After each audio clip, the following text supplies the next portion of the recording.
Lions Rock Productions. This is Jay Moore. This is Greg Cruz. This is Bryce Vine. This is Dexter from The Offspring. This is Nathan This East. is Sebastian Younger. This is Daryl Ames. This is Stuart Copeland. This is Mick Gillette. This is Andy Summers. This is Dr. Bob Greenberg. This is Gabby Reese. This is Rob Bell. Hey, this is John Leon Guerrero. Hey, and this is Pete A. Turner. Okay. Well, hey, this is Bill Valenti. I'm sort of the founder of something called Rantcaster, and you're listening to the Break It Down Show. And now, the Break It Down Show with John Leon Guerrero and Pete A. Turner. Yeah, so for you guys who don't know, I produced Mark Pattison's Find Your Summit podcast, and Bill was a guest on there recently. So one of the benefits of producing podcasts is I get to hear everything everybody else says and cherry pick guests. And Bill, you fascinate me.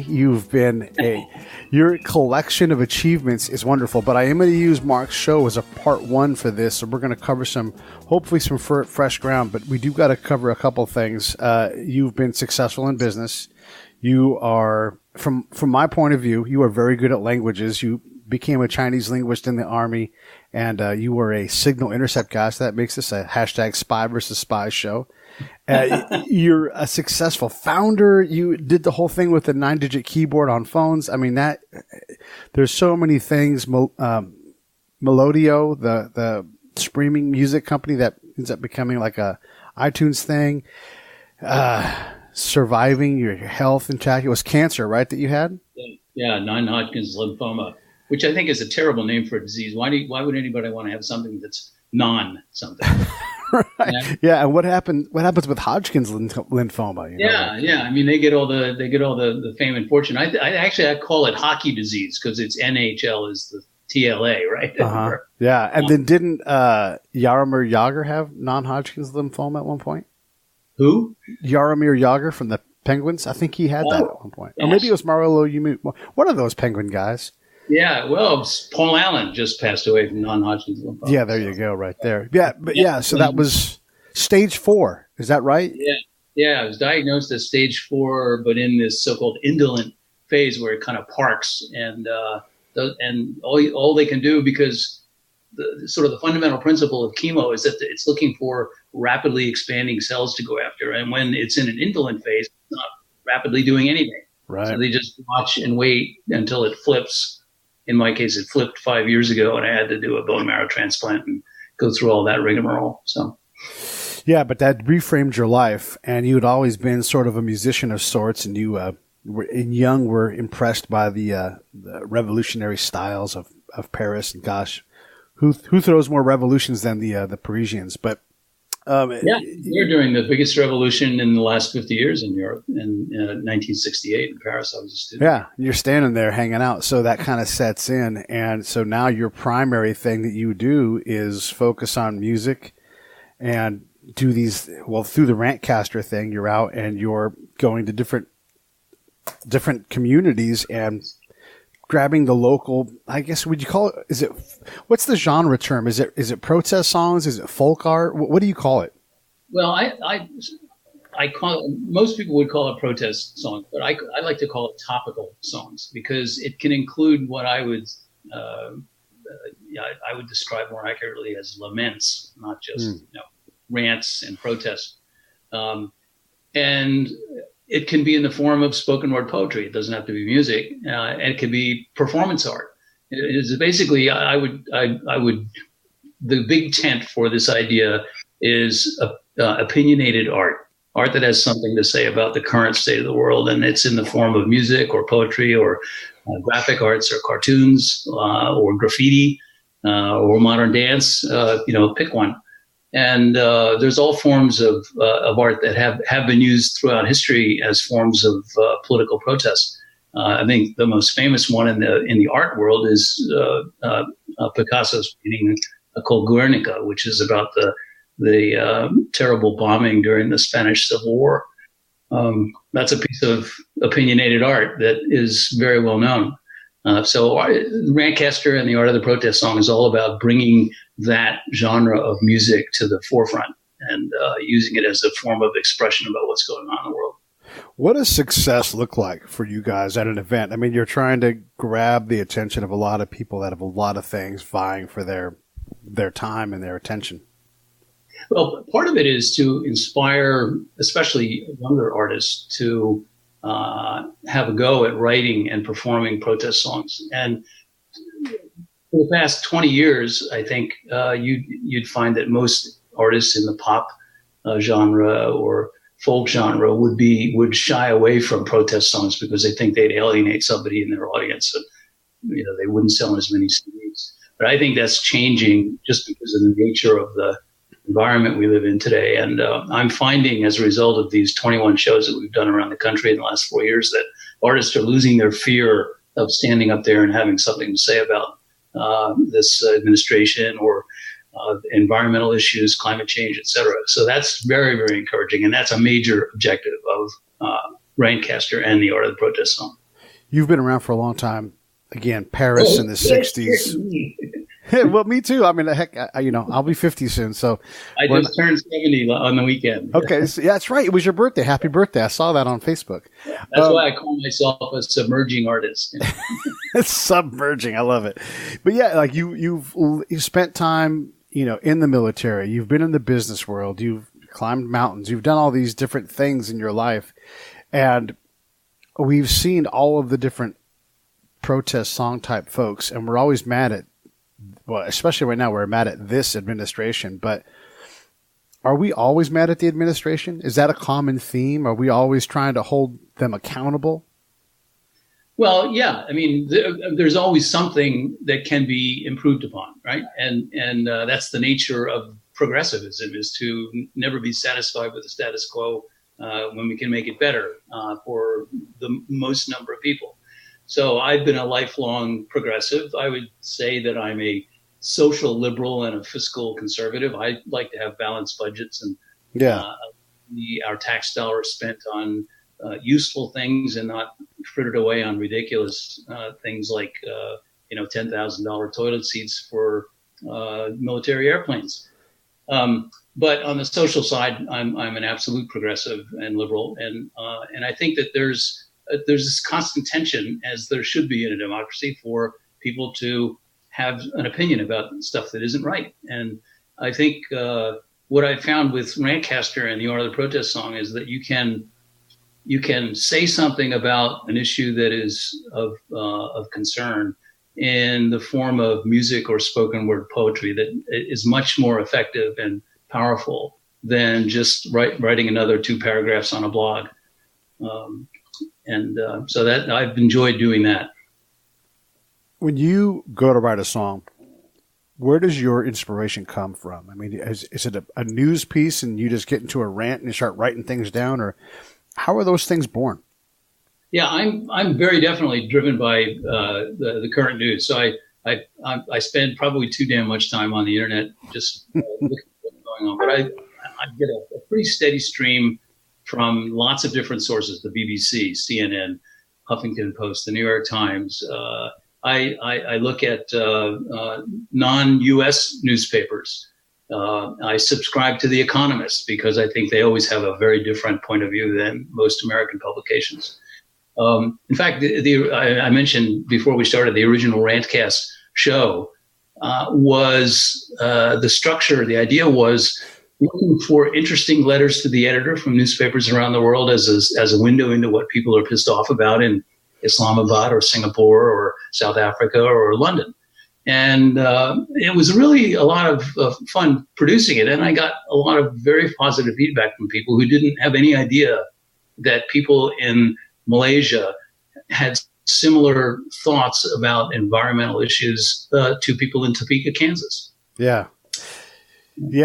The commonality of man is always shocking, where you have you may have to adjust your expectation, but as a guy that's walked through a bunch of Afghan villages and hamlets, when you talk to those men who run those families, they want better things for their kids. Maybe it's not a STEM education, but they first and foremost, they want them to be alive in 2 weeks. Yeah, right. Yes. And they need help. They need help to do that. And so that does speak to the common man singing his song of lament, for sure. Yeah. I had a guy that I knew in Seattle when I lived there who started something called the companion flag. And the basic idea was flags, national flags, club flags, whatever, they're all symbols of separateness. What makes us separate from others? The US flag, the French flag, the German flag. But he had this idea, which I thought was very powerful, to have a flag that flies in companionship with the host flag. And it just single stripe on it to signify all the things that we have in common despite our differences. And he spent a lot of time going all over the world to promote this idea of a companion flag, of recognizing all the things that human beings have in common: interest in clean water and education, a safe home, et cetera, despite all the political and social and cultural differences that are defined by our national flags or club flags or religious flags and that sort of thing. So I like that. I thought that was a very, very powerful symbol and reminder to us all that we can argue till the cows come home about whether your politics are better than my politics, but fundamentally, we all want the same things for our families and for our community. Yeah, and identifying as a social, liberal, fiscal conservative is really identifying a lot of us. I mean, I've got friends on both sides of the argument, who are, they say the same thing. They don't, people that need help, we should be able to help those people. But we should make sure we know how to pay for it. Yeah. And if that means something. And as military guys, we've seen what happens in the military, and we need to have our role in the world. This is Pete speaking. Our role in the world is such that we need to have a robust military so that when we show up, we can hopefully create a measure of stability, or at least check up the region. When a carrier group shows up in the South China Sea, everybody in that region that was trending towards state-on-state fight now has to go, hold on a second. Right. And so from my point of view, we owe that to the world. But that turns into $3 trillion ships and these programs where you can't possibly afford to maintain or pilot these things. And the military isn't big enough to do it, so you have to hire contractors. And, of course, I want folks in the Gulf Coast who have military contract-based livings to go on living. But it is really hard to stop that animal. So we need it to create this worldwide stability that ultimately benefits all of us. But it's it's a self-fulfilling prophecy that it's going to find instability and it's going to create more war. It's hard. Yeah, I think we could take half of that outrageous and obscenely bloated defense budget and spend it on expanding the Peace Corps, and we'd be a lot better off for that. Boots on the ground. Yeah, for sure. Yeah, but different objective, and right. And I also there's a story I like to tell that. I lived in Korea for 7 years during the really incredible growth spurt in the late 70s through the mid 80s. And I got to know, I like to joke that the companies like Samsung Electronics, that was a startup company. Right. Banker. And now a company like Samsung, what they do is they select every year a couple of hundred, early level, low level managers, mid-level managers. And they send them around the world to live in places like Ecuador and Mexico and Paris and South Africa and whatever, with no job responsibilities whatsoever, just to absorb to experience living in another culture, wow. Maybe learn the language, eat the food, meet the people, come back to Seoul and make something into a global company, which they most definitely are. And I would argue that we should do the same thing. We should take 50, 100,000, 200,000 kids every year and finance their no obligation stay in strange and wonderful places around the world, because when they come back, they're going to have a completely different perspective. Yeah, I have a show called Popping the Bubble. It focuses on technology and startup companies and that kind of thing. And it's incredible as we see that in reverse, where people come here with a dream and a concept. And even if their idea is just filling a corner of the big spider web that's no one's thought of before. And you know how this works. Like, oh yeah, touch pads. Okay, we need to do this. Now we need to learn how to swipe. And all these things slowly evolve. And so they bring their dream from Brazil, from Israel, from Tunisia, and they come here and they do that. You're right. Like the reverse. Like, how do we go out and at a national level fund the opportunity to go out and absorb what's out there, because we're not becoming less connected. At least as long as we allow, our lives to continue to improve, we're becoming a true global economy, global environment where we talked to a lot of the blockchain folks, and they are in a different country every week, and it's completely normal for them. It's like they commute to Iceland and Malta and all these incredible places. Looking for power sources to run computers. Well, there is that, yeah. Yeah. But so when it comes to protest songs, can you sing to something that's too big, like global climate change is a big, enormous problem, and we can address it here at some level, and by some measure we do, but then like we eliminate straws, and you're like, I've been to the Horn of Africa, and there's so much plastic just blowing around. Like, couldn't we take the money spent on that initiative and just pay someone to go pick up plastic? Like it's just, it's such a big problem. How do you? I don't know. Do you not worry about the impact and you just sing from your heart, or how does that work, man? I think that's a great example, and it is a gigantic issue, very complicated. It's hard for people to get their arms around it, and what effect will it have on me? And I think the way you do that is to write a song about an individual who's affected by that phenomenon and what happens to them, because you can relate to that. People can relate to that. So, after the Gulf, the BP oil spill in the Gulf of Mexico, I wrote a song that has one verse in it about a mother and her child walking on the beach that used to be a pristine beach and looking at the water that used to be pristine water, and her having to explain to her child, why this happened, what's it going to mean, et cetera, et cetera. All of a sudden you take it down to the personal level, and that gigantic, complicated, seemingly impossible issue becomes understandable and solvable at the lowest possible level.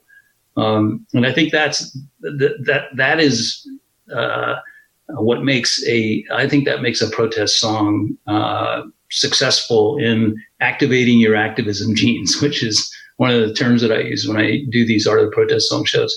We're here to perform some songs, do some spoken word poetry, talk about these issues, talk about how this song developed in the historical context in the civil rights movement or the environmental movement. And the ones that the audience really likes are all very personal. They have people in them, real people that you can identify with. Yeah, and you call it edutainment. I love that term. Yeah. Going out and getting in front of an audience and singing. And so I know that as I've evolved and gotten older, I know that I often underestimate the challenges that somebody else has, and if I got to know them, I would likely have a different point of view. So I put my trust into certain people. Like, I trust that I have to say Bono because I love you too. So whatever Bono says, if there's inequity, it's on me to accept it because he's gone out and seen it and he's telling us about it. But Bruce Springsteen, all these different people that sing from that kind of a voice, it's like women get paid enough money. It turns out they don't. Yeah. But who are some of your people out there that kind of guide your conscience where you're like, you know what, this idea doesn't sit well with me, but I know better than to assume that I'm right here on this first glance? Do you have folks like that in front of you still? I'm not sure I understand your description of the your social conscious. Is there someone who like speaks to you in a way that's in front of where you've evolved to? Are they kind of guiding you? Like, I know you talked about Pete Seeger and being a fan of his, but he's not with us anymore. Yeah, I get it. Well, I grew up in the 60s, so all the people who were top of mind in the 60s, Pete Seeger, Phil Oakes, Bob Dylan, the usual list of suspects, right? But and I lived in Paris for a couple of years, and I used to listen to a couple of French folky protest songwriters like Antoine. I have no idea whether he is still alive or still doing songs, but I learned some songs from the action that took place in Paris in 1968. There was a lot of very, very powerful folk music that was the soundtrack for that movement. But I didn't really start writing any music until 10 years ago when I moved from Seattle to Bend. It was all just listening to the music and playing a little bit cover songs. But on the contemporary landscape, I mean, Springsteen is obviously an inspiration, and I still and Woody Guthrie. I mean, I still listen to Woody Guthrie songs, even though he lived for God knows how many years. And his songs still inspire. I came across a really interesting article that a friend of mine sent me about an analysis of the common thread that runs through the songs of Woody Guthrie to Bruce Springsteen to Patty Griffin to 3 or 4 other people who were named in the article and this essay. And the common thread that she identified in the article, I think, is really stunningly accurate. It's called hopeful anger. If the song has only anger, it's just a rant, like something that maybe Tom Morello would do. Right. I mean, he's famous for that. And I have great admiration for him. But you can be angry about something that isn't right, but you can convey the sense that what you're angry about is not inevitable, and leave some ray of hope at the end of the song that will activate people's activism genes with a sense of hopefulness about the future and their ability to overcome this adversity. And I think that's absolutely true. When you look at songs like one of the songs that she analyzed in this article was Born in the USA, which is mistaken for a uber patriotic song, but it's anything but. Right. And of course, This Land Is Your Land, the iconic Woody Guthrie song. There are verses in that song that are very rarely heard, that are very hard hitting. But they all, at the end, it all comes out with a ray of hope at the end. And I think that hopeful anger is really something to strive for in writing an effective protest song. When someone tries to write an effective protest song, and they've had a lot of success, and so we do a thing on the show here called Album Fights. It's a totally different segment of the show. And we take 2 albums, we put them together. Track 1 versus track 1, track 2 versus track 2, and they're scored like rounds in a fight. And so you really get into the lyrics, you get into the intent of the song, the melody. Like sometimes the melody and the words don't go together. And you're like, why this? Maybe it's on purpose, but a lot of times it just doesn't make sense. Anyhow, when I hear Don Henley sing about excess and the cost of it while he lives in Malibu, you're like, oh, come on, yeah. Don Henley, come on. How does one avoid? I mean, maybe at a smaller scale as a submerging artist, maybe you're not that worried about it, but how does one avoid that where you have this like Zach De La Rocha from Rage Against the Machine, like, I don't believe you anymore. You're a multi-millionaire and you're going to be mad at the machine, but you've benefited from the machine. So yeah. I mean, you can, I believe that you can still maintain your moral and ethical standards if you become successful financially from making good business decisions or investment decisions. And it doesn't. I would say it doesn't relieve you of the responsibility to think about your fellow man and to act to the betterment of your fellow man because you have the resources to do it. In fact, I think it places what's this concept of noblesse oblige? I think it used to be called. Right. If you become successful, you have kind of a responsibility to share some of that. And so I kind of feel like, yes, I've been successful in some startup companies, and I don't get paid for my music. I give my music away. I give it away to organizations that use it for their own fundraising efforts. I've given a bunch of songs away to the New York City Labor Chorus to try to give them some inspiring music for rejuvenating the labor movement in America. I just came back from a show last night about that. Yeah, so I think that even though I'm quite comfortable in my situation, I feel like I understand what it means to people who aren't so well off, and I try to incorporate that sense of obligation and that sense of empathy in the songs that I write. There's a song, one example I use is I wrote a song about the corrupting influence of big money in our political system. was in Texas at the Kerrville Folk Festival, and into our camp area comes wandering this. The whole thing about Kerrville is people wander around with their guitars and they play music all night around the campfires with the people who have been on the main stage that night. And so into our camp wanders this guy with Tea Party stickers all over his guitar. And I thought, well, this is going to be kind of interesting. I'd like to hear what he has to say. So he sat down next to me and we went around the circle, and I said, I have a song that I wrote that I have a feeling I could play at a Tea Party fundraiser and a Nancy Pelosi rally and get the same reaction. And I played the song about corrupting influence of big money in politics. And he turned to me when I finished. He said, yeah, I'd invite you to a Tea Party rally to play that song.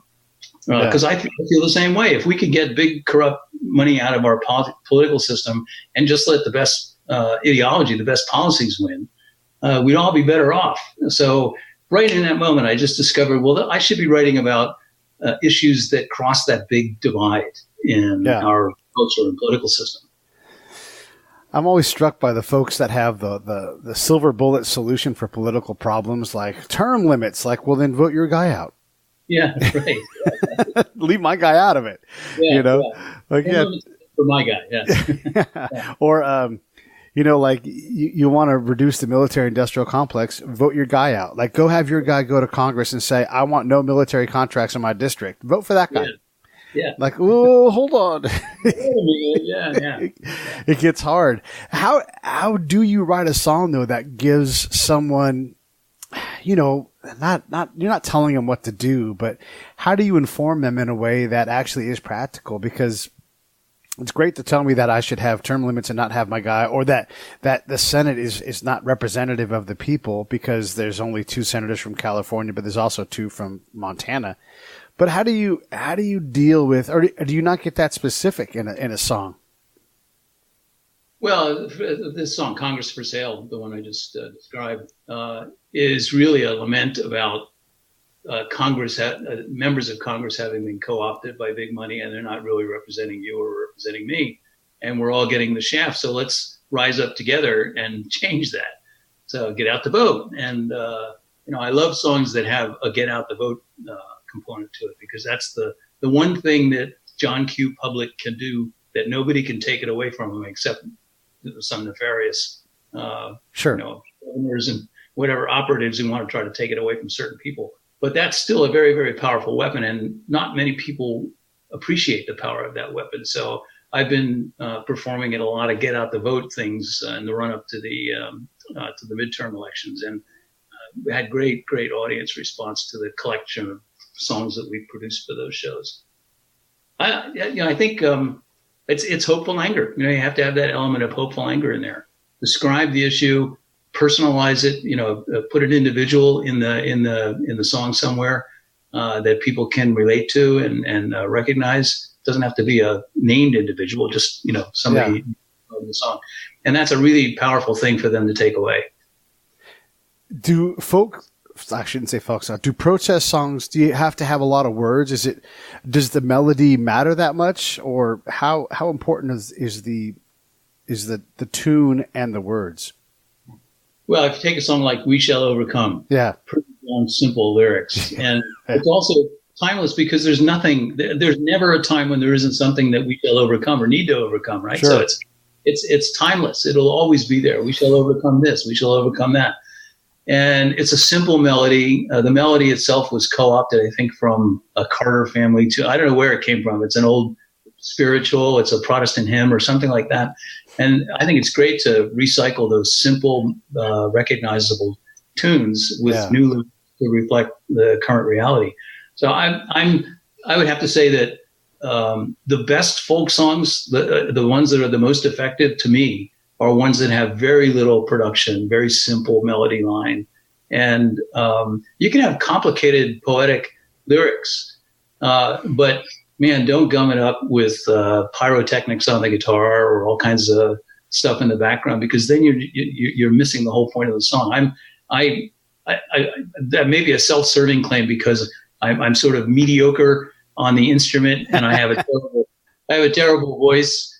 So my songs are growly, and one of my friends jokes that I make Luciano Pavarotti sound like Tom Waits. Or the other way around, I guess. Yeah. Well, Luciano's not with us, so you sing better than him now for sure. This episode of the Break It Down Show is brought to you by Lions Rock Productions. That's us. We publish, evaluate, and develop podcasts just like this one, consult others to build their own, and create associated content and content marketing strategies. So if you're launching or expanding your social media presence, your business or your personal brand, or if you just want to take your media presence to the next level, Reach out to us on Twitter at Pete A. Turner, or at JohnLG69. at the Break It Down Show. There's 1,000 ways to get a hold of us. Now enjoy the show.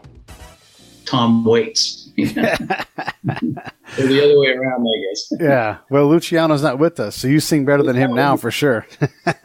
Yeah. So I actually write songs, and I know this is happening since when I started chemo. Before I started chemo, I had a reasonably good singing voice, but now my voice is kind of crackly and gravelly, and so I'm writing songs that play to that vocal sound. Yeah. Levon Helm, same kind of thing where his voice evolved and he got even more folksy and better as he got older and struggled with his voice. It's incredible. Yeah. You know, it's kind of an interesting thing. I've experienced this since I came back to the U.S.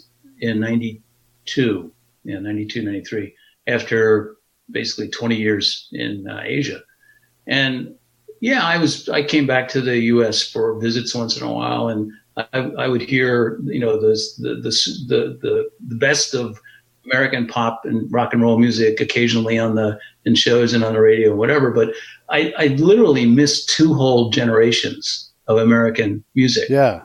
And I sometimes astonish my songwriting friends with my ignorance about Levon Helm.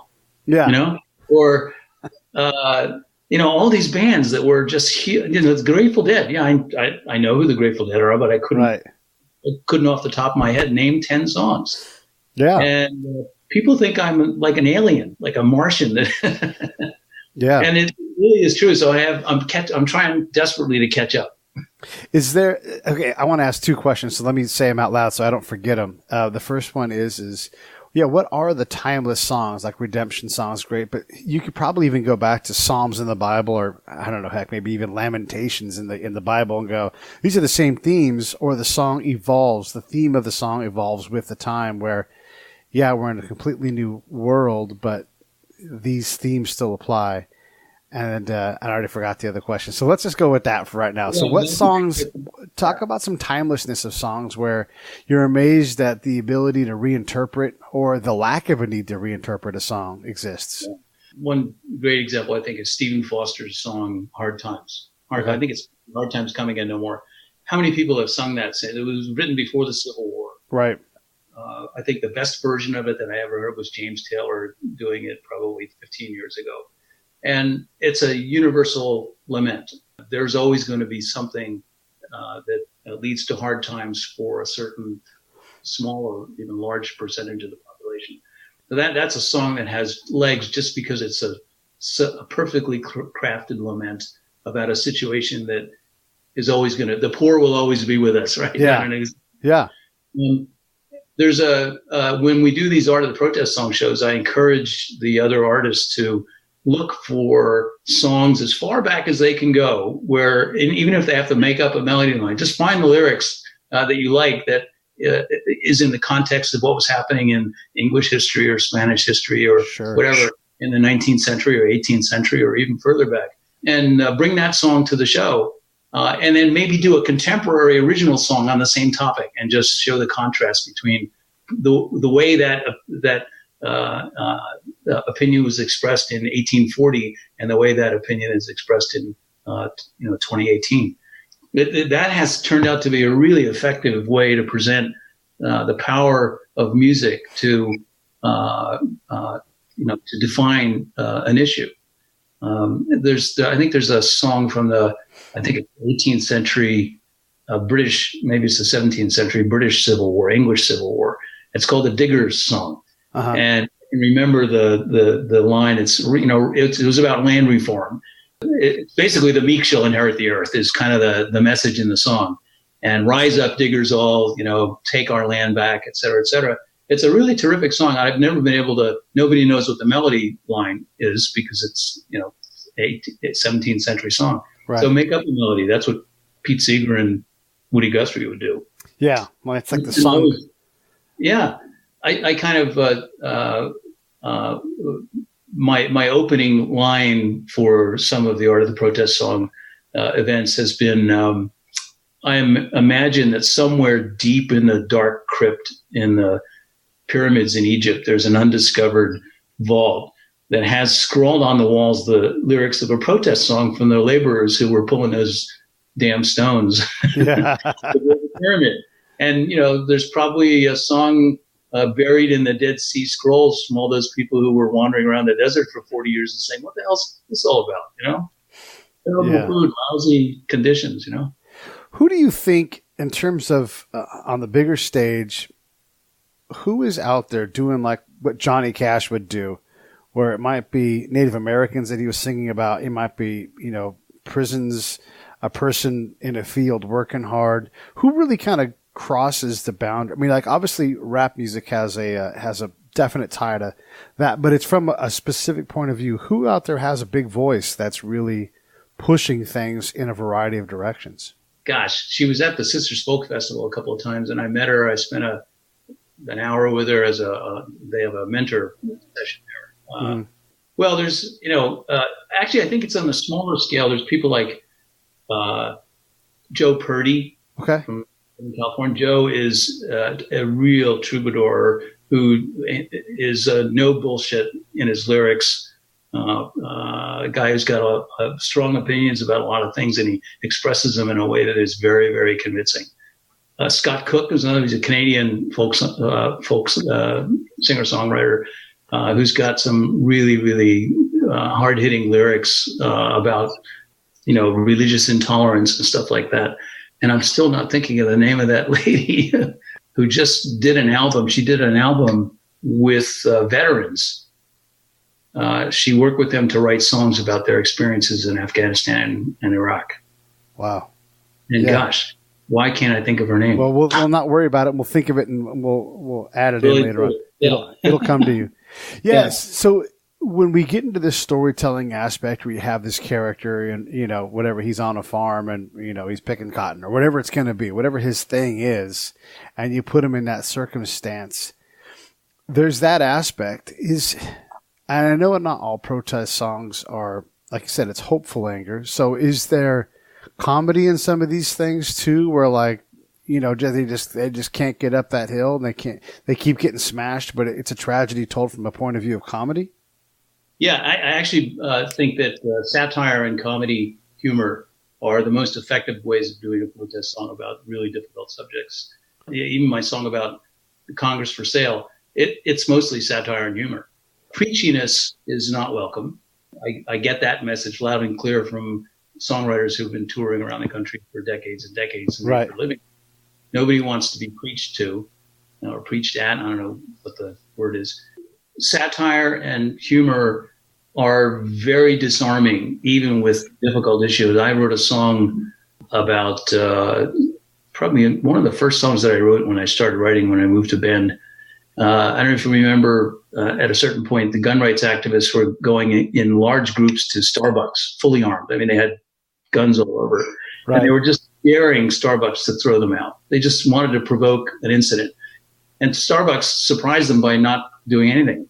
Right. But I thought the whole idea was so absurd that people felt that they had to go in fully armed to a Starbucks in order to provoke an incident to assert their rights. Right. They wrote this song called "Gunnin' for Starbucks," and it was on a banjo, and it was kind of a light melody, and it was full of satire and humor, clever descriptions of both, latte sipping liberals fearing 30 bullet clips, all that kind of stuff. Yeah. And I did a recording of it. I did a little slideshow to accompany it, and I put it up on YouTube because the issue was hot in the moment, and that's what I like to do, is to write a song as my commentary, put it nice. out. Okay.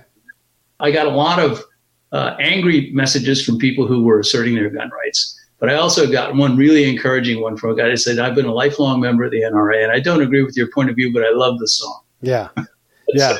I said, wow, that's a win. It is a win. It's part of the conversation, right? Like we all get one of the things about freedom is that you don't get your way all the time. You know, you have to have tolerance that someone else can have freedom as well. It's a tough challenge. Another thing that I've noticed is that people are weighing bigotry like, no, my bigotry is better than yours because I'm intolerant towards these people.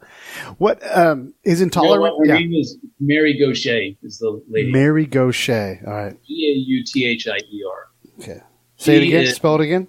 Mary Gauthier, and she pronounces it, and it's sort of like it's a New Orleans Cajun style name, Gaucher. Okay.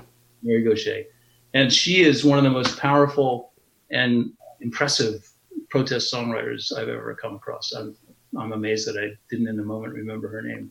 And she's doing a show here actually next week. In Bend? Yeah. In Portland. Yeah. Oh, Portland. Why is she so impactful?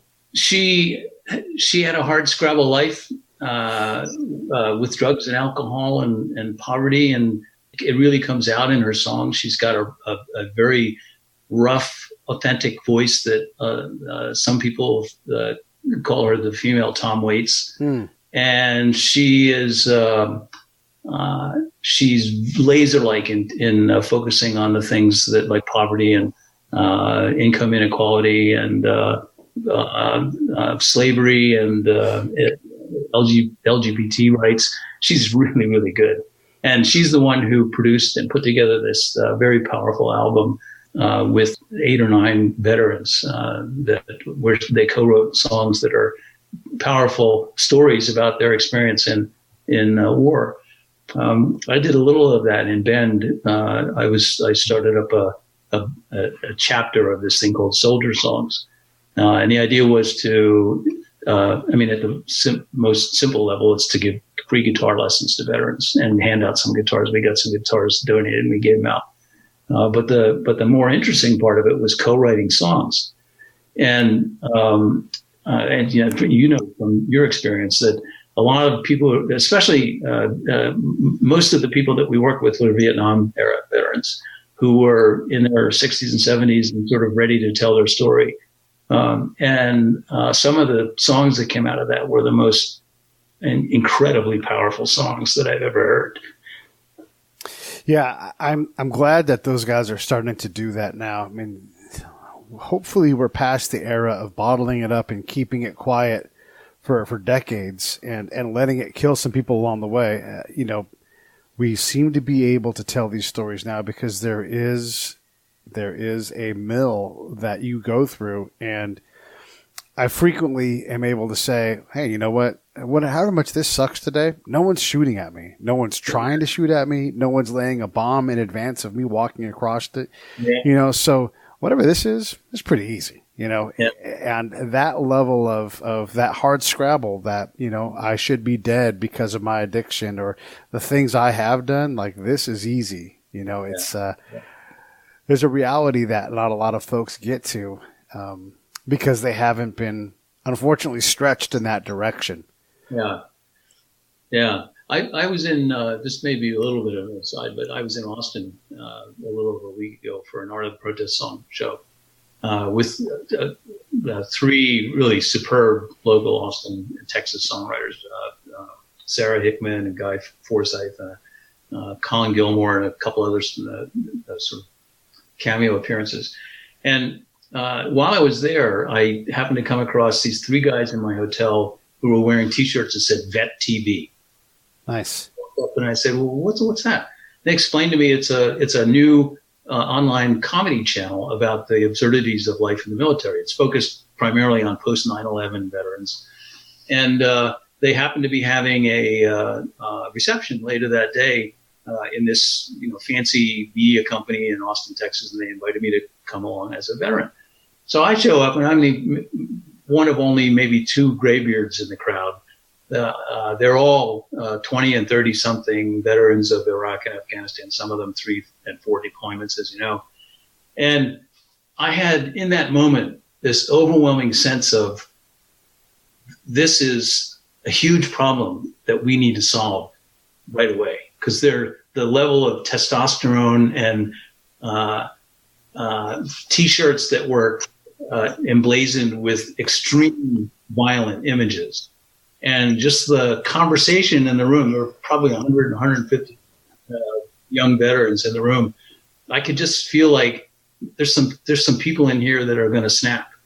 And sure enough, the next day is this young Marine in where was it, in Southern California? Thousand Oaks. Yeah.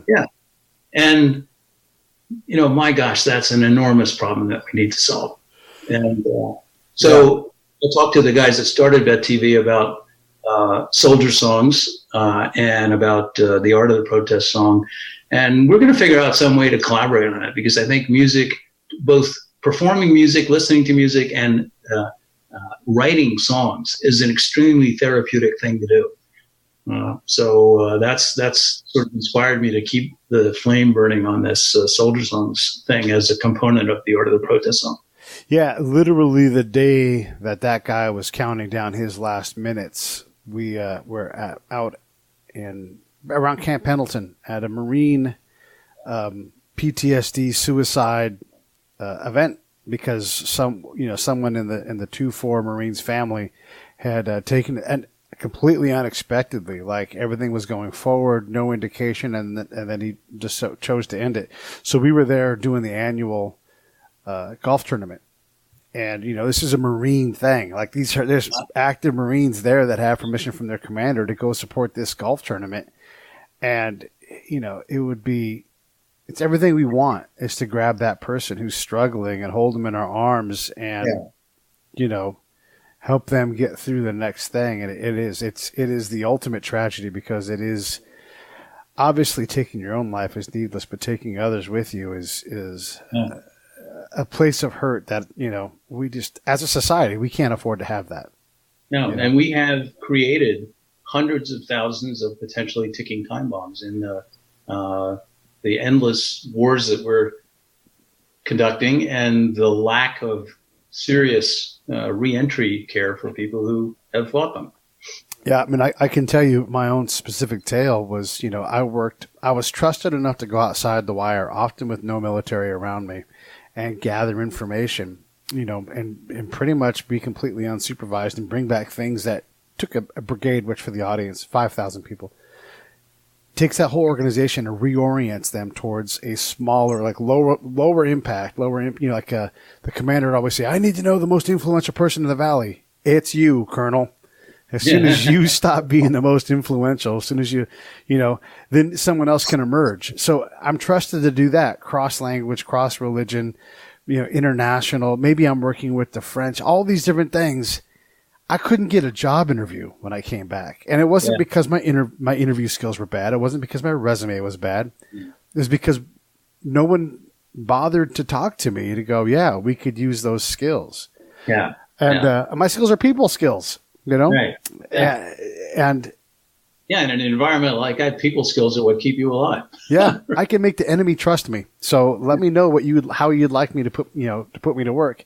But instead, I was left to fend for myself, and I ran out of money, and my relationship died, and so I was hurting on several fronts for a very long time. Seriously, barely surviving, drowning some days, and through no predictable path, I've started to crawl my way out of it. But if that's true for me, with all the different things that I've done and everything else, there's got to be thousands more like me who, it easily could have been that something would have happened. A trap door could have fallen out from underneath me, and we're like, well, none of this matters anymore, we've got to do better to grab these folks up and give them help, because I think I'm recoverable. I've been able to improve my life, and I'm still going up and doing things. So I would think that most of those people are in the same position, where if we give them time, let them, but maybe I'm just lucky. I don't know. Yeah. Well, I mean, the palpable sense of being in the middle of some phenomenon, some force that I couldn't quite describe, but I definitely had the feeling that there was some danger here, and boy, we sure need to do something about that. Yeah, for sure. And if it's less war, then I'm fine with that, because I almost want to make war so ridiculously expensive, and it already is. But like, if you deploy, you automatically get $10,000 a month for the rest of your life in retirement. And if they keep deploying you, the people can just keep on paying for that. Yeah. Because that's how you have to treat it. It's not just about school. Like, it's just it's a bigger problem, and that certainly isn't the way to solve it. But I don't know. We've got to do a better job, and through music, I think we definitely can get there. I mean, music is so emotive. What would you say is your go-to emotional impact that you just seem to have a knack for? I mean, everybody's got a voice, an artistic voice. Like, what is your sweet spot, do you think? Well, I guess I think of it in the context of a couple of songs that I usually do in the Art of the Protest song series that evoke the most emotional response from the audience. One of them is a song about immigrants that I wrote as an angry rant that I moderated it a little bit in the second version of it, but an angry rant after I heard some person in the White House arguing with the media about whether the Statue of Liberty and the Emma Lazarus poem at the base of the statue had anything to do with welcoming immigrants to America. And it was just so absurd and so outrageous that I wrote this angry rant. And everybody in the audience is either an immigrant or the son of an immigrant or the daughter or granddaughter of an immigrant. So it just resonates with everybody in the audience. Sure. Yeah. I did it at a show on Saturday night, and I had several people coming up to me afterwards in tears. And that's, to a songwriter, if you can get that kind of reaction out of it, that's just golden. And then you have a conversation about it, and they tell you a story about it. And maybe the next version of the song has a little bit of their story in it. Another one is a song, A Town Called Beautiful. And it's about, it starts out with a recitation of all the things that are going wrong and all the agonies and all the anxieties that we have.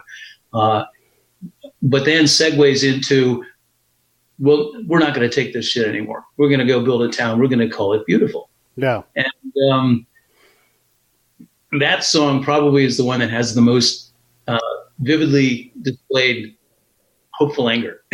Okay. Yeah. Very angry rant. But the second part of it is, okay, we're just not going to pay attention to this crap anymore. We're going to build a town and we're going to call it beautiful. I love it. And I think that's the one that also gets a lot of audience reaction. They ask me for a copy. I don't have a CD, so I can't give a CD to anybody. I don't know if I'll ever do a CD, but I so like the reaction from a live audience to the song that I don't think I'll ever get that satisfaction from producing a CD and just having somebody listen to it and I can't see them. Yeah. Yeah. I mean, because you're not in it to make a bunch of money selling CDs. You are in it for that personal moment, that human exchange that happens. Yeah. To me, that's the most valuable part of the song is performing it live for people who engage with you. And it's a communication that you can't get when you just have it in a recorded form. I'm also just chicken. I'm terrible at studio recording. I have no discipline. I drive studio engineers crazy. Yes. I'm so inconsistent. Yeah. So I kind of give up on the idea of doing a real CD. But one of the guys I do the show with is John, and he's more of an engineer in terms of how he sees product and content and everything. Mm-hmm. And I'm more like, no, this is good. This is how we did it. It's time to publish it. Publishing time has come, and let's get it out. Yeah. And it drives him crazy. I'm like, that's okay, because there's another show tomorrow, and that one also won't be perfect. And there's a one after that, and there's a one, you throw them up and let those shows breathe and walk and live on their own, and some do better than others. And I think that's what's great about podcasting as a media genre. It's just, it doesn't have to be polished. It just needs to be real. Yeah. And nothing much more real than a couple of old veteran guys with gray beards talking about how to make the world a better place. Hey, I want to talk about Rantcaster really quick, just so everybody can know where to find it and everything. But what's the vision? Because I know you're trying to rethink how we do journalism. Well, I have been consistent in my assertion from the beginning. This idea is something that's been germinating in my head for more than 10 years, really. It started at Melodio when I was doing Melodio. is that for most of human civilization, music, spoken word poetry, and other forms of art were journalism. That's how people got their news. Before people became literate, before books, before any other means of communication, it was musicians and bards and poets and minstrels that were the bringers of the news and the opinion of what's going on in the court. And we sort of lost that aspect of music somewhere along the line. I don't know exactly when it happened, but so Rantcaster's idea is to re-inject that very powerful form of opinion, op-ed commentary, into the web print media. So that, for example, you're reading an article online on the Washington Post or the New York Times about climate change or civil rights or gun rights or whatever.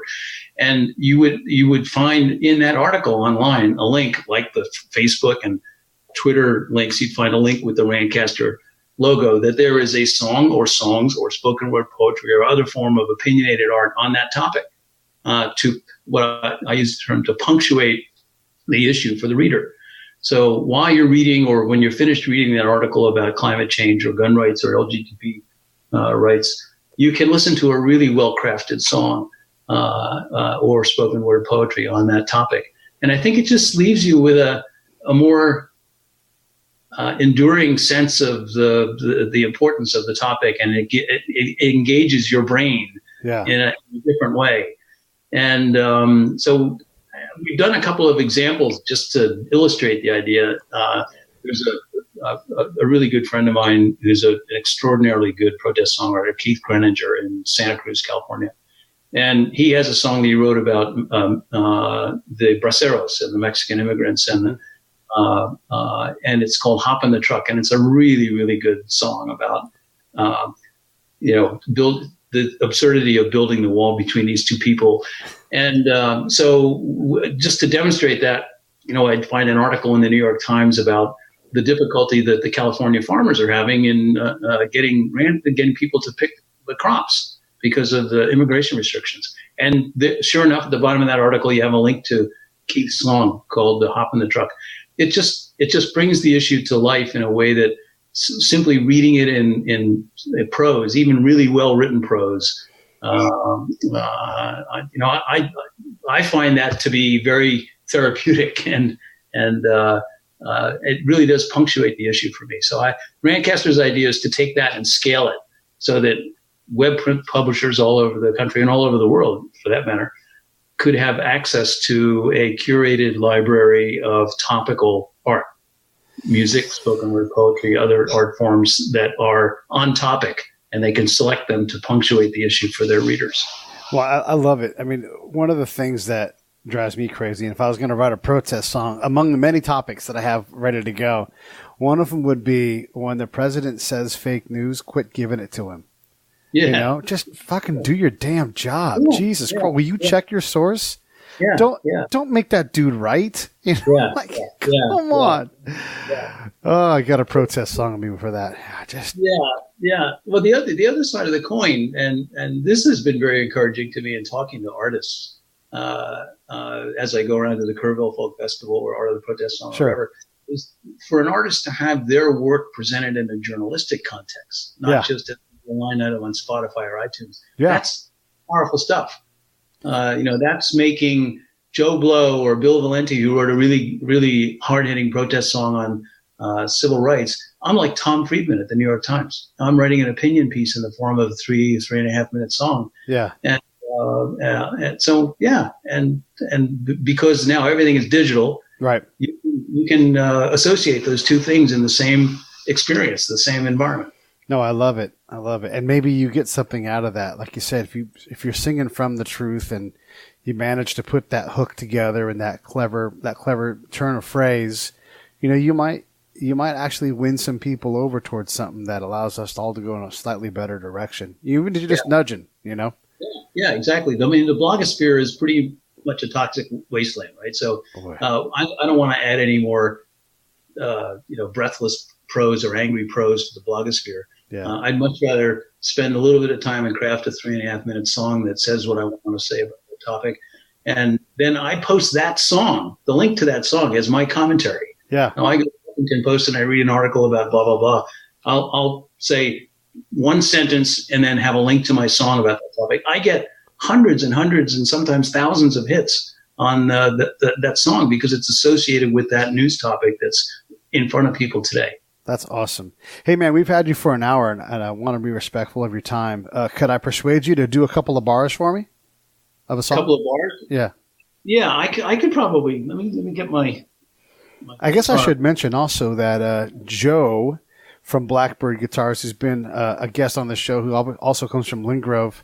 I was producing the show that Bill was in for Mark Pattison, and so I took Bill's picture and I grabbed one of him playing a Blackbird guitar.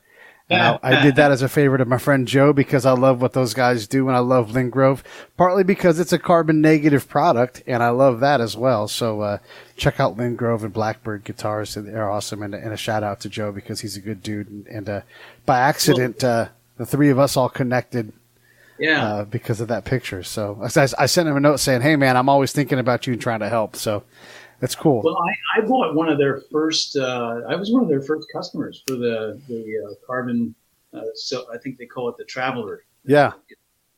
And that thing has been all over the place with me. And I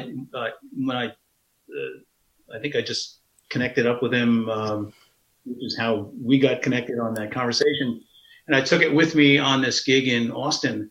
And sure enough, we were up on the stage and somebody knocked in and it came tumbling off the stage, crashed down 4 feet onto the floor. Nothing, no problem. Wow. If I had my precious Martin or Gibson guitar, I would have been busted. Yeah, for sure. Saved. Well, I'm going to shut up. What song are you going to do for us? Actually, I'm going to do a couple of bars of that song, A Town Called Beautiful. Okay. Or maybe I'll do, I'm going to do the one about immigrants.